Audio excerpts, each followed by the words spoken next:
여러분이 이 입장이라면, 내가 사마리아 나병 환자라면 어떻게 했을 것 같습니까? 필요하지도 않은 일을, 무모한 위험을 무릅쓰고 갈 수 있었을까요? 저는요, 믿음은요, 신앙은요, 하나님과의 신뢰라는 것, 이것은 위대한 도전이라고 생각합니다. 믿음은요, 그 위대한 도전이 때로는 무모한 도전으로 보일 때도 있는 겁니다. 제가 만약 사마리아 나병 환자였는데 지금 이 순간에 예루살렘으로 출발하는 그 무모하고 불필요해 보이는 그런 도전을 하지 않았다면 이 사람은 나병이 고쳐지는 위대한 결과를 보지 못했을 겁니다.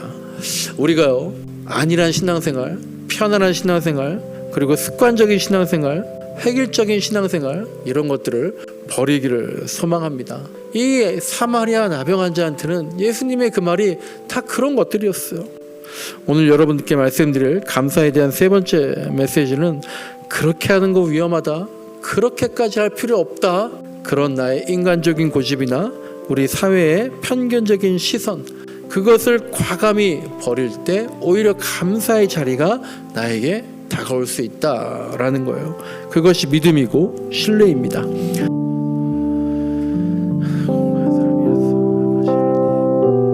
오늘 추수감사주일입니다. 우리 지난주에 이어서 감사의 자세에 대해서 좀 생각을 해보려고 하는데요. 오늘은 누가복음 말씀 보면서요, 믿음으로 가고 감사로 돌아오다, 믿음으로 가고 감사로 돌아오다 라는 제목으로 말씀을 나누겠습니다. 먼저 오늘 본문 12절과 13절 보시면요, 나병 환자 10명이 예수님 만나죠. 그들이 멀찍이 서 있어요. 가까이 오지 못하는 거죠. 그리고 자신들의 한센병, 나병 고쳐달라고 소리를 높여서 예수님께 외칩니다.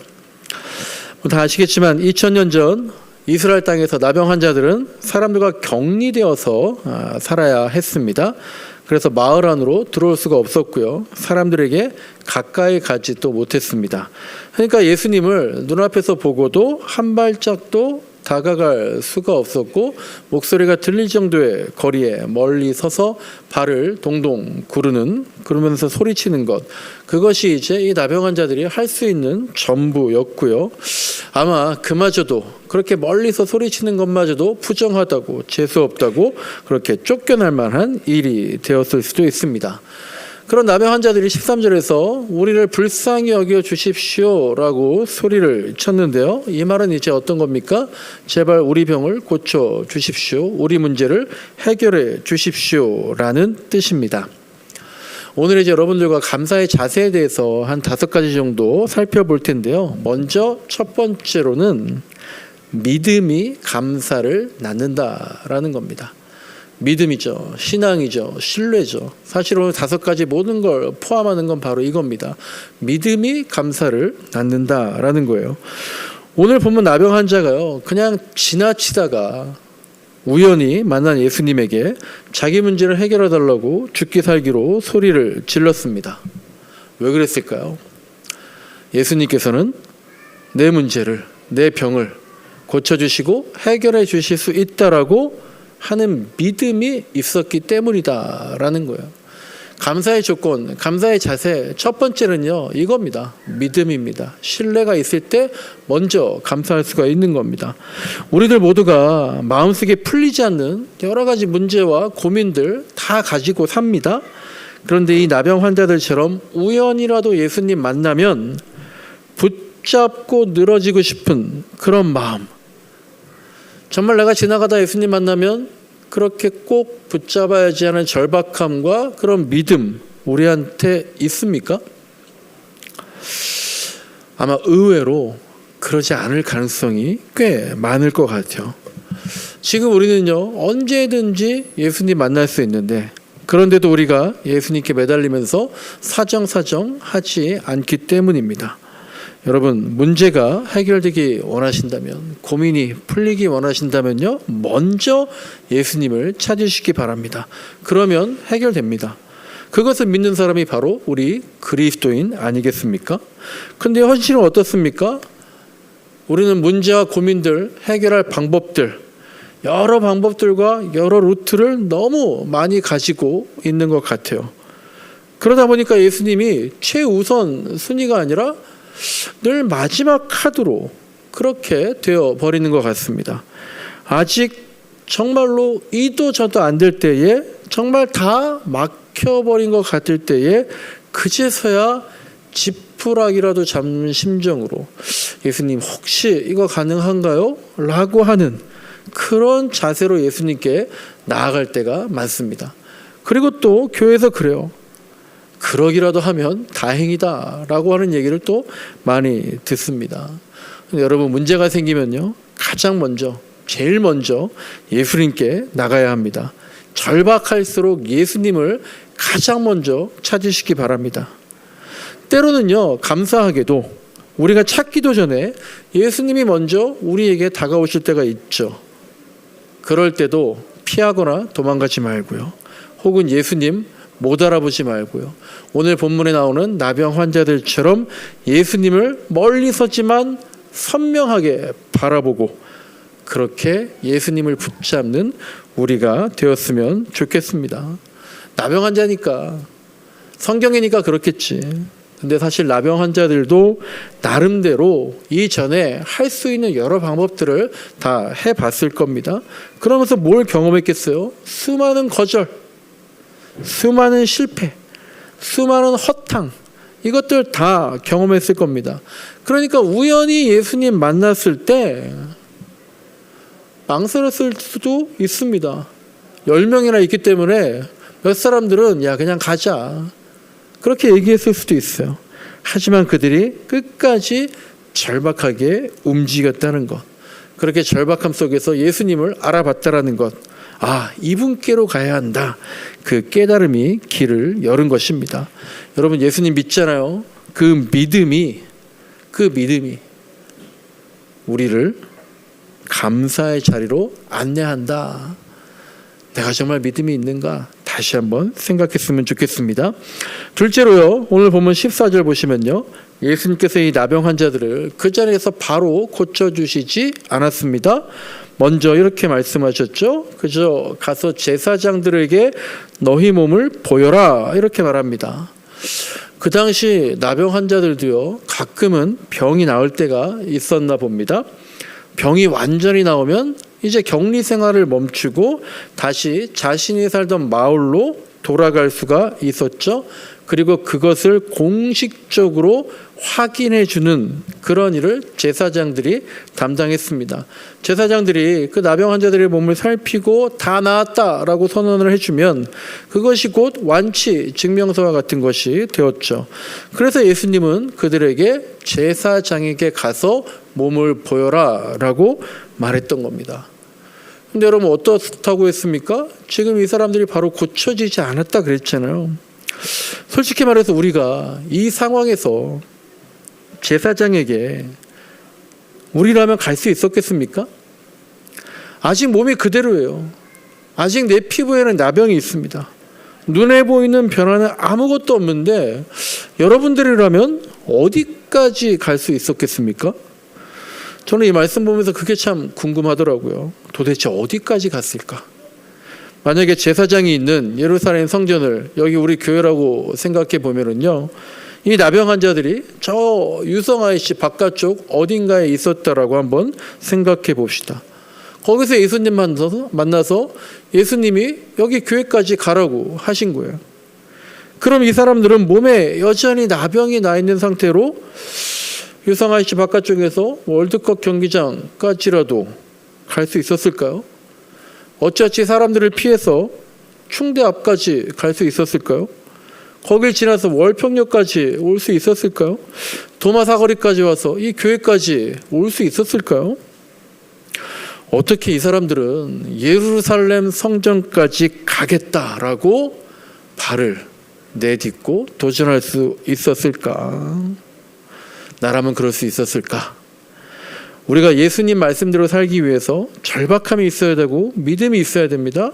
예수님이 가라고 하셨잖아. 그럼 끝까지 가는 거야. 가는 길에 죽을 꼬리를 넘길 수도 있겠지. 하지만 가라고 하셨잖아. 우리 버리지 않으실 거야. 이 길 말고는 다른 길이 없어. 이런 절박함과 믿음이 있어야 우리의 문제가 치유가 됩니다. 믿음은 보여서 가는 게 아니라요, 보이지 않는 길, 보이지 않아도 가는 게 믿음이다 이 말이죠. 그 자리에 가만히 있었다면 나병 환자들이 지금 우리더러 거기까지 가다가 죽을 수도 있는데 그래서 가만히 있었다면 치유는 일어나지 않았을 겁니다. 하지만 순종하면서 첫 걸음을 내디뎠기 때문에 주님의 은혜가 그 가는 동안에 임했다라는 거예요. 우리한테도 이런 순간들이 있습니다. 아직 해결되지 않았는데 예비하라는 음성이 들립니다. 아직 결과가 안 보이는데 용서하라고 하실 때가 있습니다. 아직 길이 안 보이는데 계속해서 한 걸음 내디뎌 가라고 하실 때가 있는 거예요. 그때 우리가 어떻게 말합니까? 고쳐주시면 갈게요. 문제가 해결되면 순종할게요. 보여주시면 믿을게요. 그러나 주님이 이렇게 말씀하시는 거예요. 가라. 그러면 네가 걸어가는 동안에 14절의 표현에 있는 것처럼 그 가는 동안에 내가 일하겠다라는 말씀이에요. 여러분 믿음으로 가시기 바랍니다. 인생이란 건요. 그 가는 동안에 그게 인생 같아요. 우리의 문제들도 늘 그 가는 동안에 이루어집니다. 오늘 두 번째로 드릴 말씀은 그 가는 동안에 주님을 만나게 될 것이다 라는 거예요. 그 가는 길이 곧 감사의 자리가 될 것입니다. 우리 세 번째로 생각해 볼 것은요. 15절부터 17절 말씀입니다. 놀랍게도 이 10명의 나병 환자들이 모두 믿음으로 가서 전부가 다 치유를 받습니다. 그런데 그 중에 단 한 사람, 사마리아 사람 혼자만 예수님께 다시 돌아왔죠. 당시 사마리아 사람들은요, 과거 미국의 심각한 인종차별 시대에 흑인과도 같은 존재였다. 그거보다 더했다라고 생각하시면 될 것 같아요. 흑인들은 백인들하고 같은 버스에도 타지 못하고 같은 화장실에도 가지 못했다고 하지 않습니까?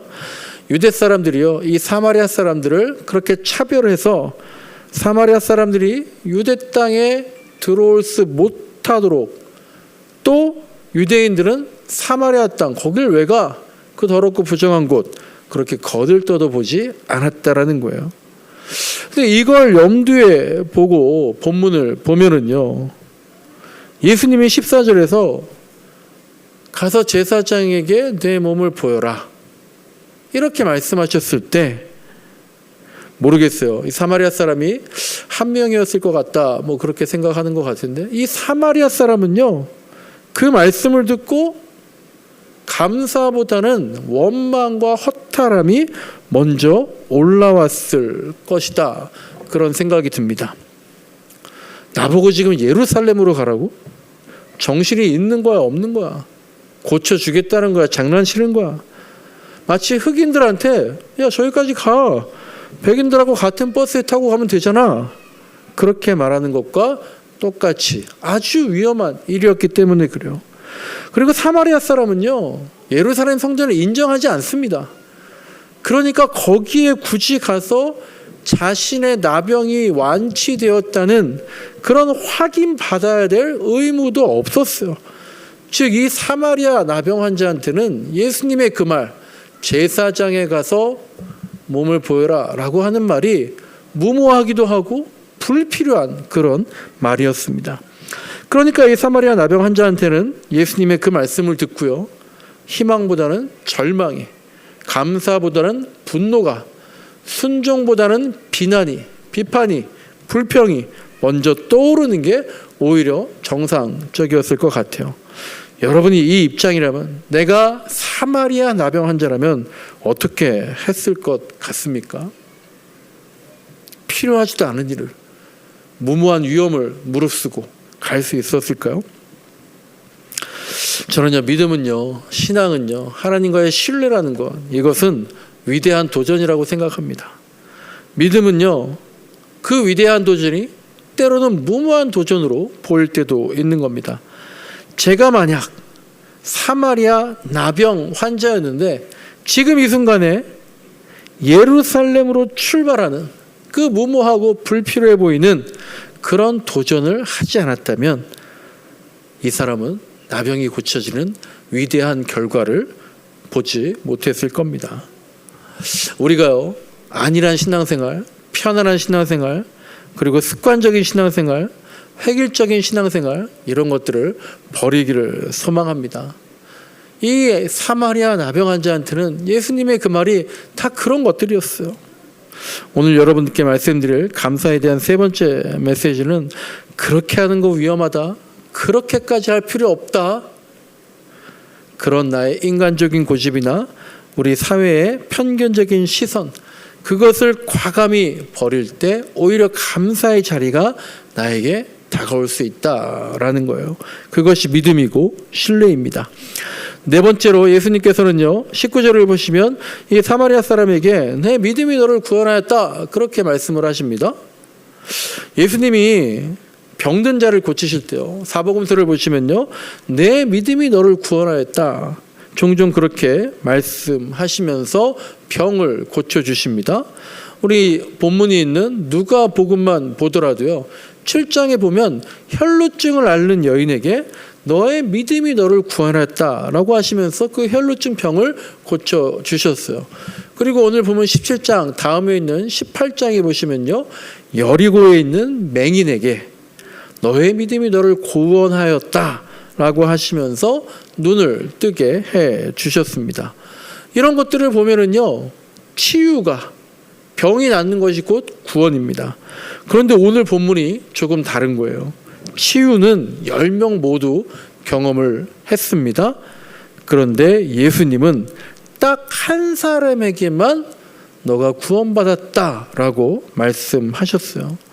여기서 예수님은요, 치유와 구원을 분리해서 말씀하고 있는 겁니다. 우리가 치유의 기적, 여러 가지 기적들, 그게 구원의 표징이 될 수 있습니다. 하지만 치유가 곧 항상 구원은 아닙니다. 기적을 체험했다는 것이, 내가 그때 기적을 체험했다는 게 구원을 확증하는 게 아니라는 거예요. 예수님은 사람들이 몸만 낫기를, 병만 낫기를 기대하지 않으셨습니다.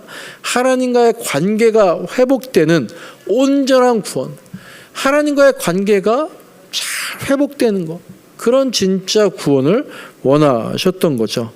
그래서 예수님 그렇게 말씀하신 거예요. 너희들의 손과 발이 죄를 지으면 그걸 다 잘라버려라.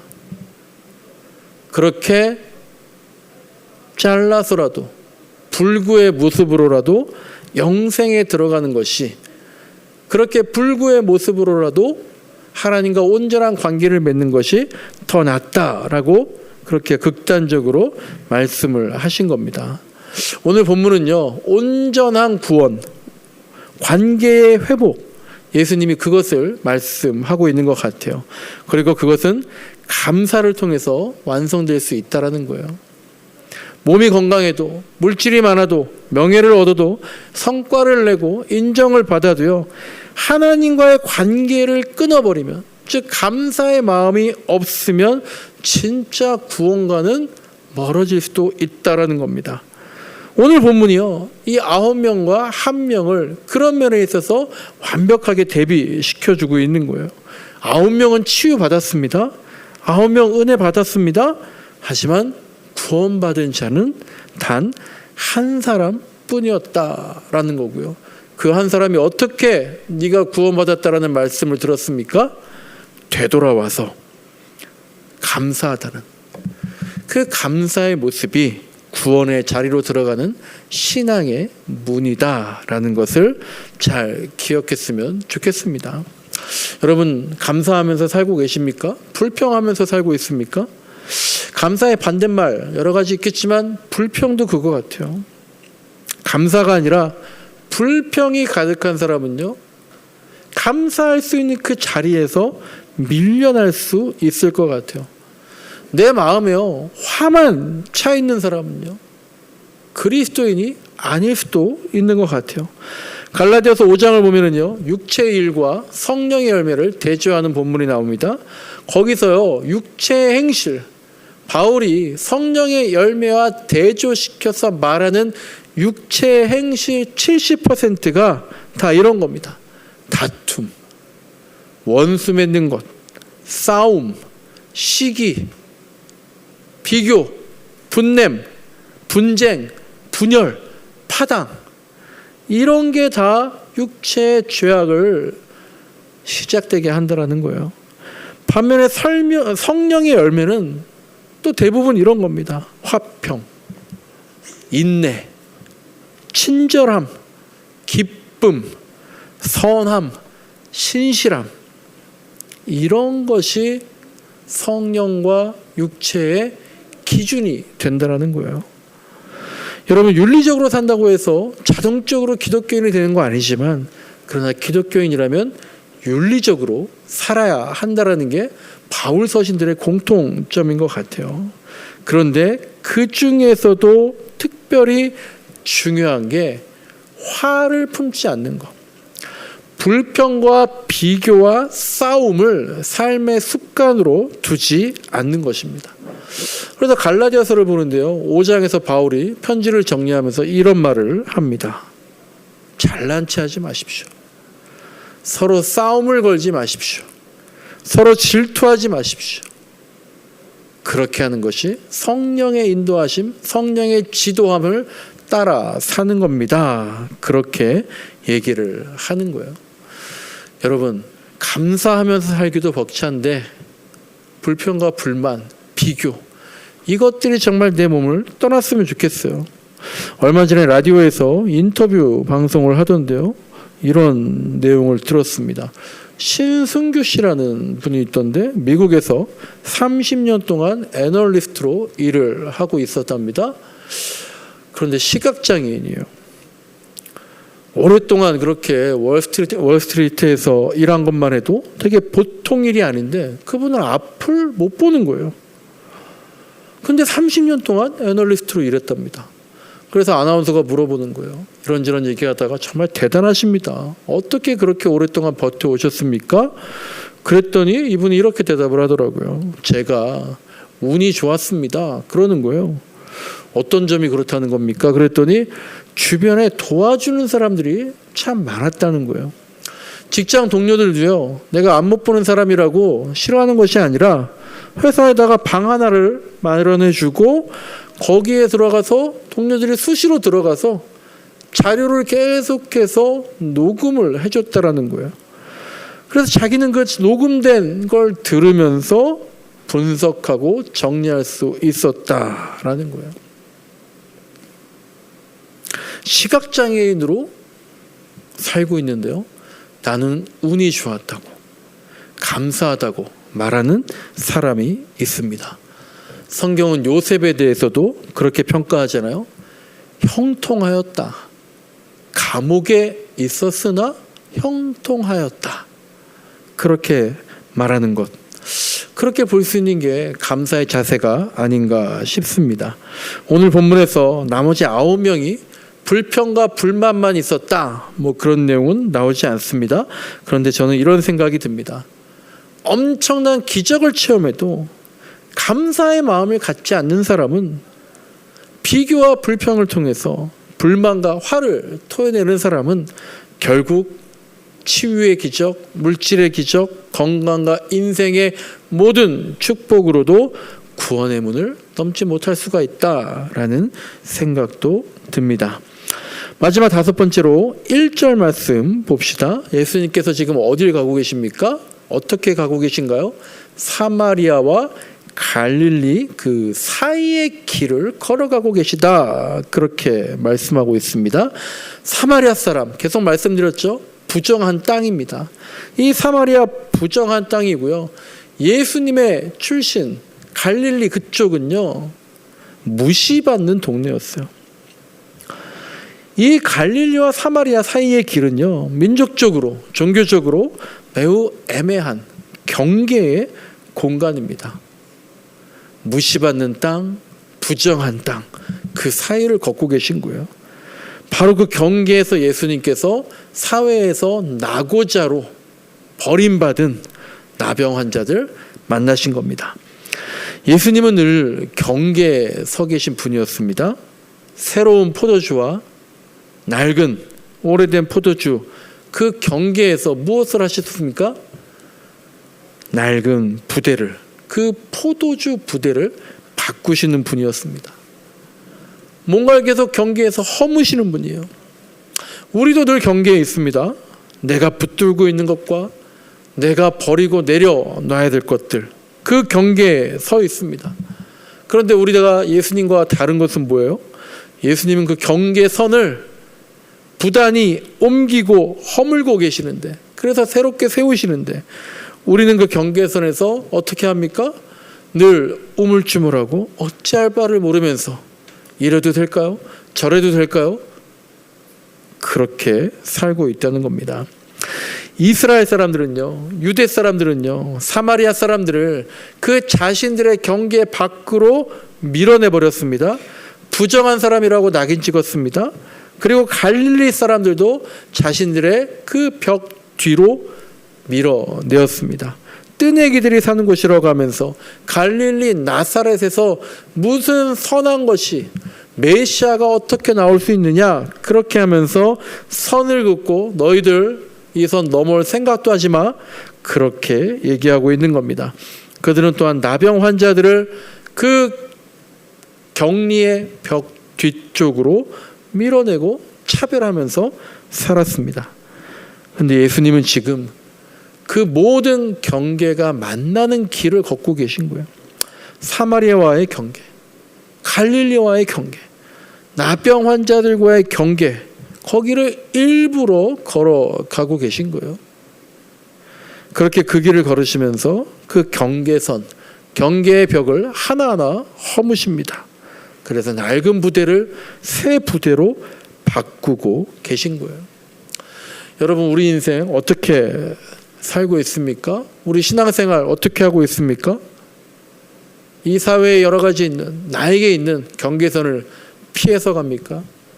아니면 그 경계선 그냥 따라만 가고 있습니까?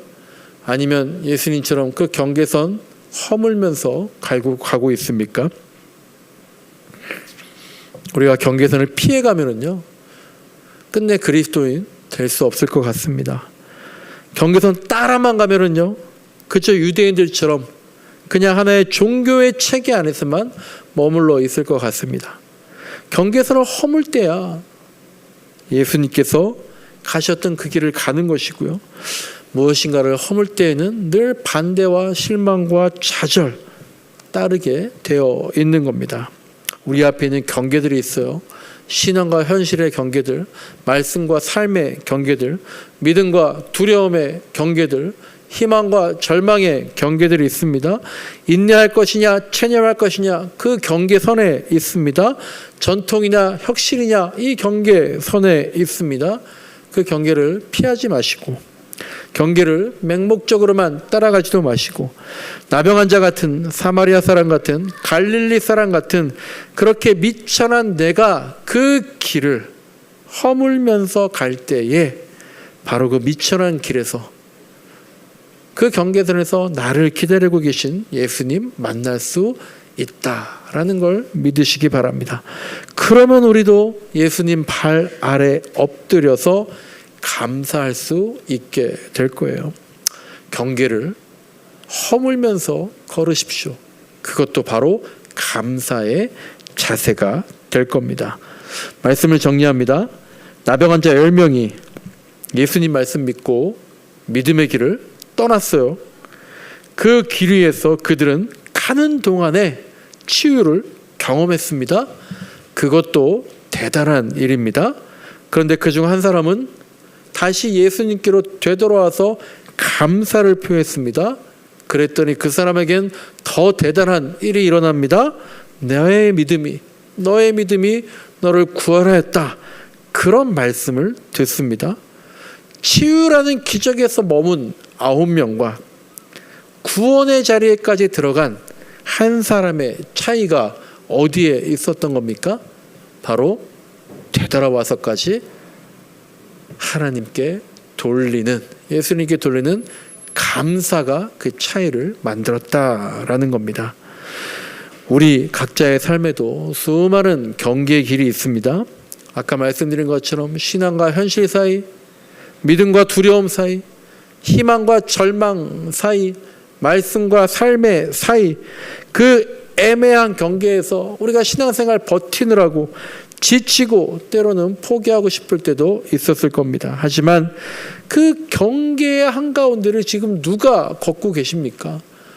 사마리아와 갈릴리 그 사이의 길을 예수님이 지나가고 계신 거예요.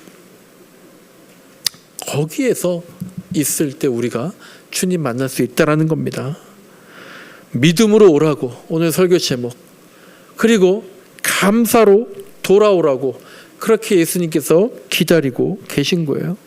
우리가 무늬만 크리스찬으로 머무르지 말고요, 주님을 기쁘시게 하고요, 주님의 마음을 뿌듯하게 하고요, 우리만 주님 보고 가슴이 두근두근 하는 게 아니라 예수님도 우리를 보면 야, 내가 마음이 떨리고 두근두근하다, 그렇게 주님을 뿌듯하게 하는 대단한 그리스도인이 되기를 소망합니다.